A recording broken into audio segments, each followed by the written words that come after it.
Je suis née juste le 14 août 1974. Ici 2006, vers le début de l'année. C'était vers mars. Bon, je me suis croisée avec deux bandits au niveau de Bukavu. Nous étions juste en voyage, mais on a fait l'escale dans ces quartiers. J'ai la physionomie rwandaise aussi. Et c'est ce qui les a poussés à me faire du mal. Ils ont sauté sur moi. C'était juste six hommes. Ils m'ont violée catégoriquement. Enceinte, juste 7 premiers enfants. Bon, il est au niveau de Bukavu. Il y a une volontaire qui a pris cet enfant. Puisque je n'avais pas un endroit à aller avec lui. C'est lui qui a eu pitié de moi, tout ça. Il s'est sacrifié de partir avec cet enfant. C'est une fille. Aujourd'hui, il a 10 ans. Premièrement, je me suis mariée. Je suis mère de 3 enfants.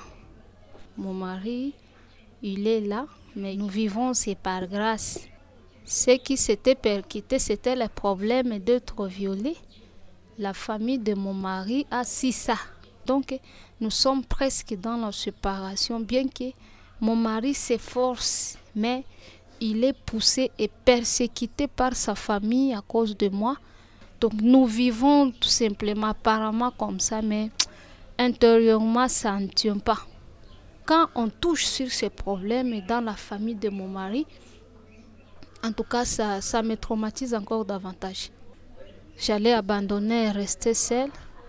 Et ce qui m'a poussée aussi d'être conseillère psychosociale.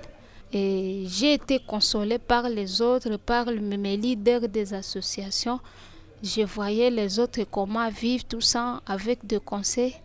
Ça m'a poussée aussi à prendre cette place, à vivre la situation telle que ça s'est présenté.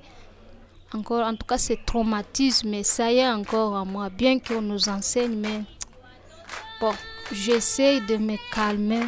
Ça me revient quand la persécution persiste dans la famille de mon mari.